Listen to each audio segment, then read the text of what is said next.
नमस्कार, मैं खुशी और आप देख रहे हैं अपना राष्ट्रीय न्यूज। अनंतनाग राजौरी में पीडीपी की साख बचवाने महबूबा है मैदान में, कहा खड़ी है बीजेपी। लोकसभा चुनाव के छठे चरण में शनिवार को देश के 7 राज्यों और केंद्र शासित प्रदेश की 57 सीटों पर मतदान होगा।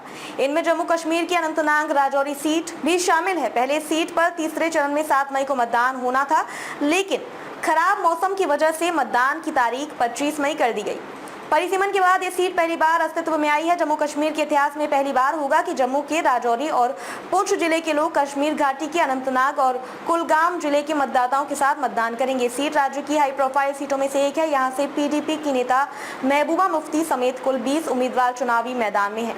केंद्र की नरेंद्र मोदी सरकार ने अगस्त 2019 में अनुच्छेद 370 को खत्म कर दिया था। इसके बाद बने केंद्र शासित राज्य जम्मू कश्मीर के लोकसभा क्षेत्रों का परिसीमन कराया गया।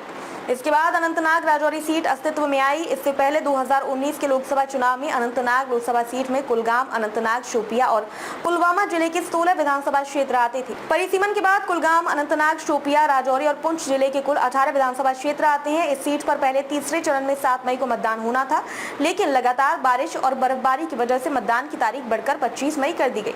इस सीट पर 18,30,000 मतदाता हैं। इनमें से 8,99,000 महिलाएं हैं और करीब 81,000 नए मतदाता बने हैं जो पहली बार चुनाव प्रक्रिया में हिस्सा लेकर मतदान करेंगे। यहाँ कुल 2,338 मतदान केंद्र बनाए हुए हैं। इनमें से 2,113 ग्रामीण इलाकों में और 225 शहरी इलाकों में है।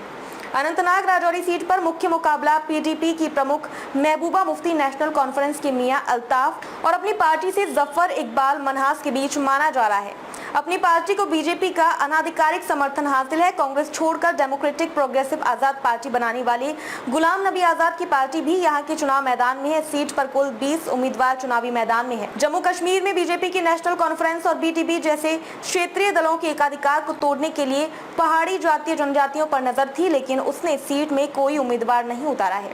पहाड़ियों को अनुसूचित जनजाति का दर्जा होने के बाद बीजेपी को उम्मीद थी कि पहाड़ी जनजाति समुदाय उसे समर्थन देगा, लेकिन भाजपा ने केवल हिंदू बहुल जम्मू की 2 सीटों जम्मू और उधमपुर पर ही उम्मीदवार उतारे हैं। वहीं मुस्लिम बहुल 3 सीटों पर उसने अपने उम्मीदवार नहीं उतारे हैं। साल 2019 के चुनाव में जम्मू कश्मीर में लोकसभा की 6 सीटें थी। इनमें से 3 बीजेपी और 3 नेशनल कॉन्फ्रेंस के पास थी। बीजेपी ने जम्मू, उधमपुर और लद्दाख की सीट जीती थी। वहीं अनंतनाग, बारामूला और श्रीनगर से नेशनल कॉन्फ्रेंस ने जीत दर्ज की थी। जम्मू कश्मीर के बंटवारे के बाद राज्य में केवल 5 सीटें ही रह गई। बीजेपी ने बारामूला, श्रीनगर और नई सीट राजौरी, अनंतनाग सीट पर इस बार उम्मीदवार नहीं दिए हैं। साल 1996 के बाद ऐसा पहली बार हुआ कि बीजेपी राज्य में इन सीटों पर चुनाव नहीं लड़ रही है। वहीं कांग्रेस ने नेशनल कॉन्फ्रेंस के साथ सीटों का तालमेल किया है। इसके तहत कांग्रेस को उधमपुर, जम्मू और लद्दाख की सीट मिली है। वहीं नेशनल कॉन्फ्रेंस के हिस्से में राजौरी, अनंतनाग, श्रीनगर और बारामूला की सीटें आई हैं। अब तक के लिए बस इतना ही। फिर होगी आपसे मुलाकात ऐसी ही एक और खबर के साथ। तब तक के लिए नमस्कार और देखते रहिए अपना राष्ट्रीय न्यूज।